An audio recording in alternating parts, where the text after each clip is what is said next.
내 남편 민수는 준호를 선택했다. 나는 그날까지도 내가 마지막에 알게 될 거라고는 생각하지 못했다. 셋 중에서 늘 제일 가까이 있었던 내가. 우리 결혼은 특별할 게 없었다. 행복하지도 불행하지도 않았다. 민수는 늘 조용했고 감정을 크게 드러내지 않는 사람이었다. 나는 그런 성격이 오히려 안정적이라고 믿었다. 말이 적다는 건 적어도 거짓말을 잘하지는 않는다는 뜻 같았으니까. 준호는 내 삶에서 가장 오래된 사람이었다.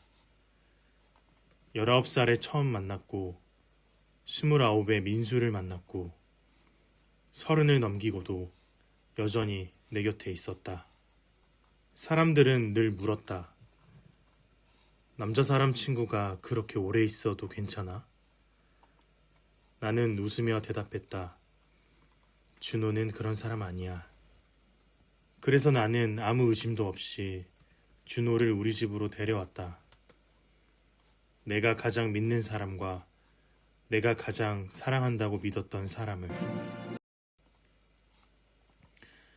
셋이 함께 저녁을 먹고 술을 마시고 늦게까지 이야기를 나누던 날들이 있었다.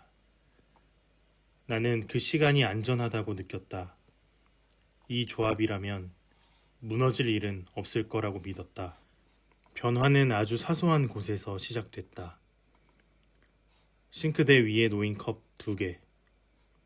내가 없는 시간에 켜져 있던 거실 불. 민수가 휴대폰을 뒤집어 두는 횟수. 나는 그 모든 걸 그냥 넘겼다. 어느 날이었다.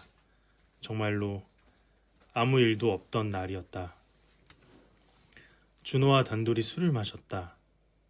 우리에겐 흔한 일이었다. 일주일에 한 번, 아니면 2주일에 한 번쯤은 자연스럽게 만나던 사이였다. 그래서 그날도 특별할 게 없을 거라고 생각했다. 술집은 시끄럽지 않았다. 사람들 목소리는 멀리서만 들렸고 우리가 앉은 자리는 가게 안쪽 조금 어두운 곳이었다.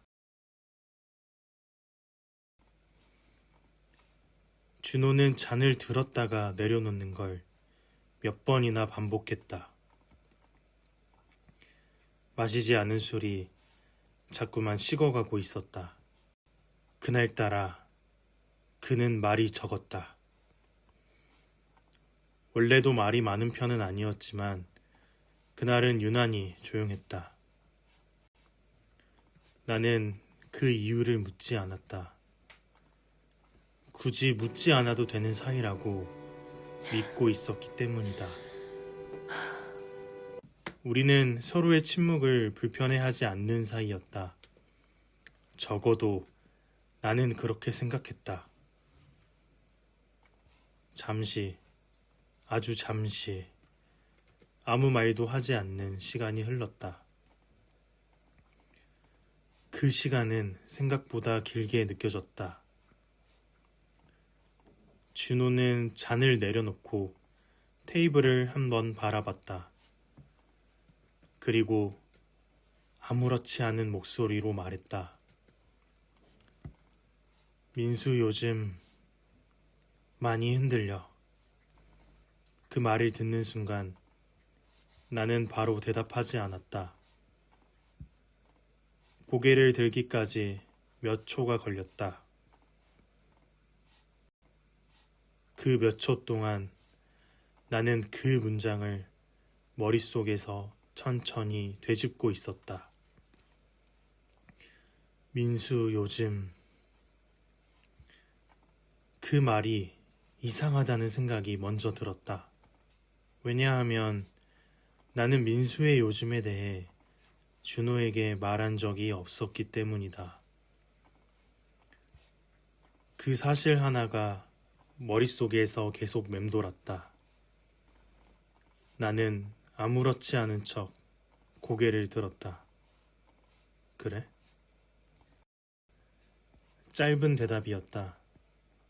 너무 짧아서 내가 아무 생각도 하지 않는 것처럼 들렸을지도 모른다.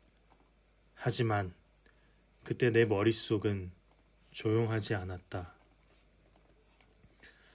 준호는 잠시 나를 바라봤다. 아주 잠깐이었다. 정말로 눈을 한 번 깜빡일 정도의 시간. 그리고 시선을 피했다.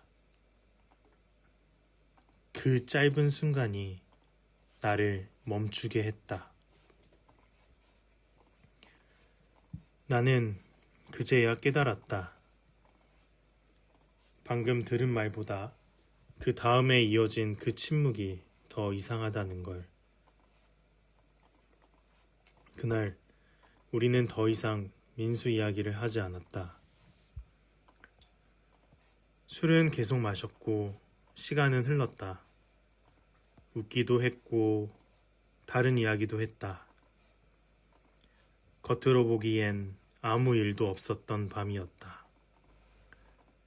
하지만 집으로 돌아오는 길에 그 문장은 계속 머릿속에 남아 있었다. 민수, 요즘 많이 흔들려. 나는 그 말을 몇 번이고 되뇌었다. 그리고 아직은 알지 못했지만 그날이 모든 게 조금씩 어긋나기 시작한 첫날이었다는 걸 알게 되었다. 변화는 아주 사소한 곳에서 시작됐다. 그땐 그게 변화라고 생각하지도 않았다. 그냥 하루의 흔적쯤으로 넘겼다. 싱크대 위에 컵 2개가 나란히 놓여 있었다. 깨끗하지도 완전히 더럽지도 않은 상태였다.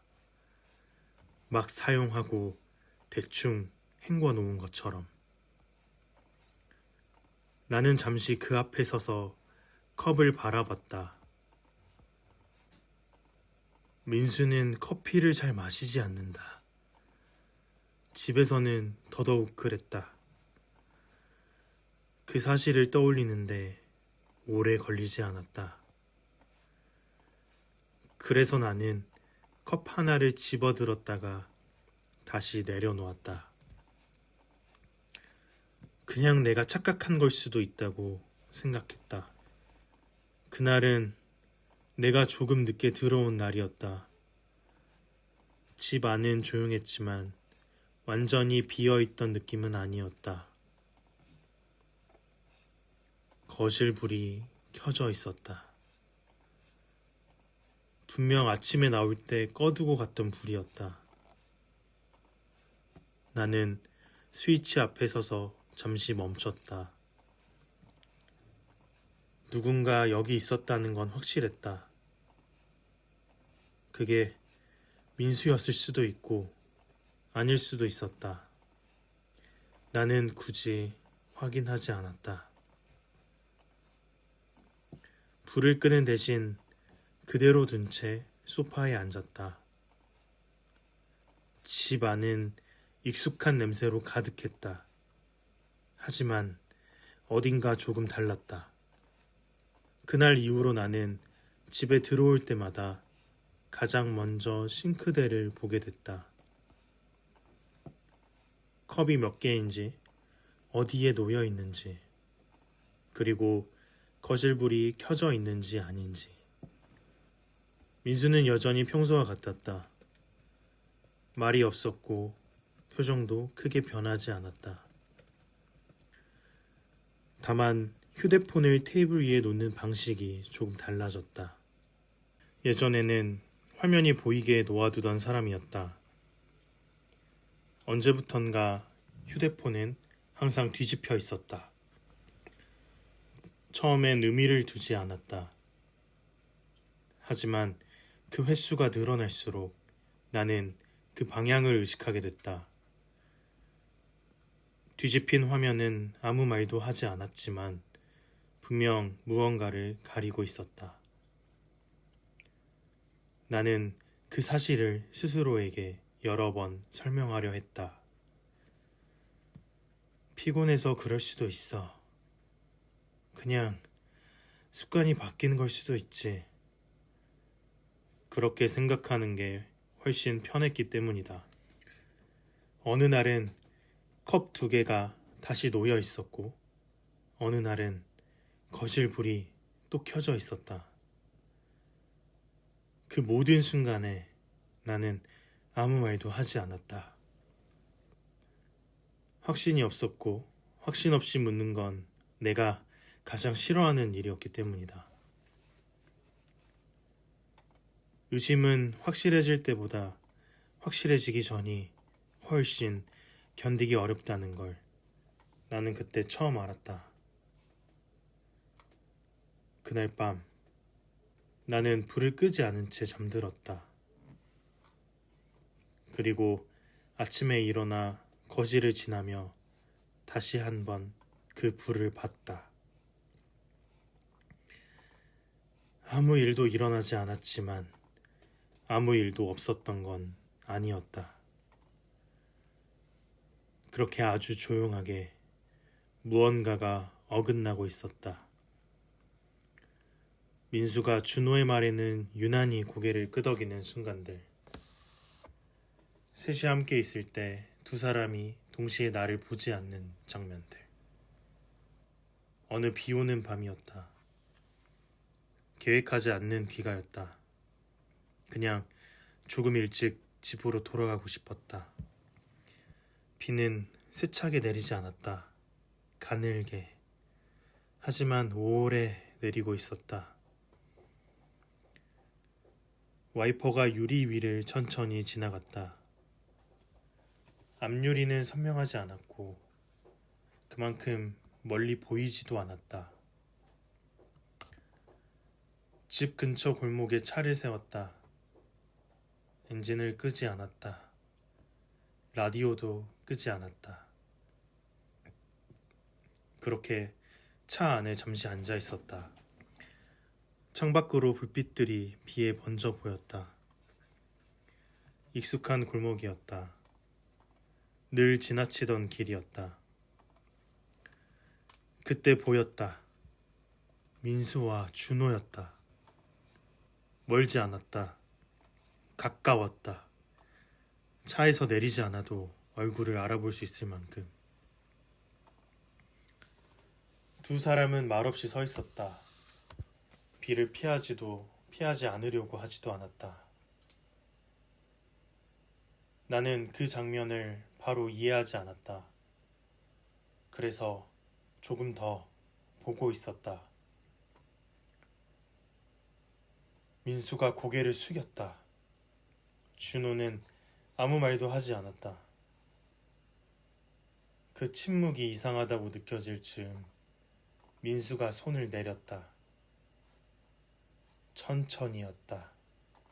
망설이는 사람처럼. 그 손은 준호를 향해 뻗어 있었다. 준호는 잠시 그 손을 보았다. 아주 잠깐이었다. 눈을 한번 깜빡일 정도의 시간. 그리고 잡았다. 망설임은 없었다. 그 순간 나는 차 안에서 몸을 조금 앞으로 기울였다. 확인하려는 마음과 확인하지 않아도 된다는 마음이 서로를 밀고 있었다. 비는 여전히 조용히 내리고 있었다. 두 사람은 손을 놓지 않았다.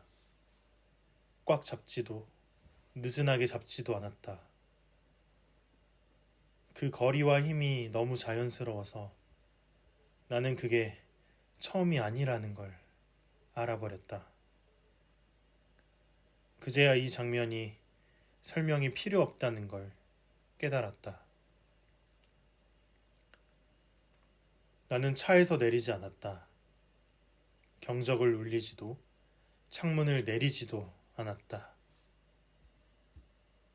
그냥 그 장면을 끝까지 보지 않기로 했다. 시동을 건 채로 차를 돌렸다. 와이퍼가 다시 움직였다. 백밀러로 그 골목이 사라졌다. 집으로 돌아오는 길에 나는 아무 생각도 하지 않으려고 했다. 생각하면 무너질 것 같았기 때문이다. 집에 도착했을 때 비는 아직도 내리고 있었다. 신발을 벗고 불을 켜고 가방을 내려놓았다. 모든 동작이 너무 익숙해서 마치 아무 일도 없었던 것처럼 느껴졌다. 하지만 아무 일도 없었던 건 아니었다. 그날 밤 나는 민수의 얼굴을 똑바로 보지 않았다. 말을 걸지 않았고 묻지도 않았다. 확신이 생긴 뒤에는 확인이 더 이상 필요 없다는 걸 알았기 때문이다. 비 오는 밤, 그 손을 내민 순간은 설명이 아니라 결정이었다. 그리고 그 결정 속에 나는 없었다. 나는 차 안에서 그 모습을 끝까지 보지 않았다. 시동을 켠 채로 그대로 돌아왔다. 집에 돌아왔을 때 집 안은 조용했다. 너무 조용해서 처음에는 아무도 없는 줄 알았다. 신발을 벗고 가방을 내려놓고 불을 켰다. 거실은 평소와 같았다. 테이블 위도 소파도 아무것도 달라 보이지 않았다. 그때 욕실 쪽에서 소리가 들렸다. 물소리였다. 갑작스럽지도 크지도 않았다. 아주 일정한 리듬으로 흐르는 소리였다. 나는 걸음을 멈췄다. 물이 흐르는 시간은 생각보다 길었다. 보통의 샤워보다 조금 더. 나는 그 이유를 굳이 생각하지 않으려고 했다. 현관에서 욕실까지의 거리는 멀지 않았다. 몇 걸음이면 닿을 수 있는 거리였다. 그 몇 걸음이 그날은 유난히 길게 느껴졌다. 욕실 문 앞에 섰다. 문은 완전히 닫혀 있지 않았다. 아주 조금 빛이 새어나올 만큼만 열려 있었다. 그 틈으로 따뜻한 불빛이 복도로 흘러나왔다. 나는 문 손잡이를 잡지 않았다. 대신 그 자리에 가만히 서 있었다. 물소리는 끊기지 않았다. 하나의 리듬이 아니었다. 물이 벽에 부딪히는 소리, 움직임이 섞인 소리, 그리고 사람의 목소리, 민수의 목소리였다.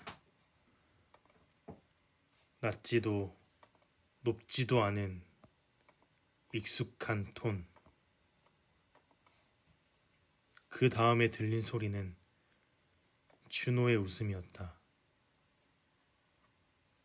크지 않았다. 숨을 섞은 것 같은 낮고 짧은 웃음. 그 소리는 문을 열지 않아도 충분히 설명하고 있었다. 나는 그 앞에서 아주 잠깐 눈을 감았다. 확인하고 싶지 않은 마음과 이미 확인해버린 마음이 서로를 밀고 있었다. 문을 열면 모든 게 끝날 것 같았다. 열지 않아도 이미 끝났다는 걸 알고 있었지만 나는 문을 열지 않았다. 열 필요가 없었기 때문이다. 그날 내가 알고 싶었던 건 무슨 일이 일어나고 있는지가 아니었다. 이미 알고 있었다. 내가 알고 싶었던 건 어디까지 무너졌는지였고, 그건 보지 않아도 느껴지고 있었다. 욕실 바닥에서 물이 튀는 소리가 조금 달라졌다. 그 변화조차 나는 의식하고 있다는 사실이 스스로에게 낯설게 느껴졌다. 그 앞에서 나는 오래 서 있지 않았다. 확인하지 않아도 되는 순간에 확인하는 건 나에게 너무 잔인한 일이었기 때문이다. 나는 조용히 뒤돌아섰다. 발소리를 최대한 내지 않으려고 했다. 방으로 들어와 침대 가장자리에 앉았다. 등 뒤에서는 여전히 물소리가 들리고 있었다. 그 소리는 집안 어디에서나 들릴 만큼 분명했다. 나는 그 소리를 애써 지우지 않았다. 지우려고 하면 더 또렷해질 것 같았기 때문이다. 그날 밤 나는 울지 않았다. 소리를 내지 않으면 울지 않는 거라고 스스로에게 말하면서 가만히 앉아 있었다. 시간이 얼마나 흘렀는지는 중요하지 않았다. 어느 순간 물소리가 멈췄다. 그때도 나는 움직이지 않았다. 문이 열리는 소리, 발걸음 소리, 아무것도 확인하지 않았다. 이미 내가 알던 집은 그 문 앞에서 끝나 있었기 때문이다. 그날 이후로 나는 알게 되었다. 어떤 배신은 직접 보지 않아도 충분히 선명하다는 걸. 그리고 문을 열지 않는 선택이 나를 지켜주는 선택일 수도 있다는 걸. 그날 밤 욕실 문 앞에서 나는 마지막으로 이 집의 안쪽에 있었다. 며칠 뒤였다. 정확히 며칠이 지났는지는 중요하지 않았다. 그 사이에 나는 아무것도 묻지 않았고 아무것도 확인하지 않았다.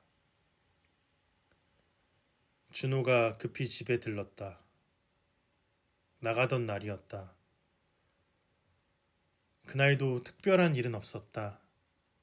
잠깐 들렀다가 잠깐 나가는 그저 그런 방문이었다.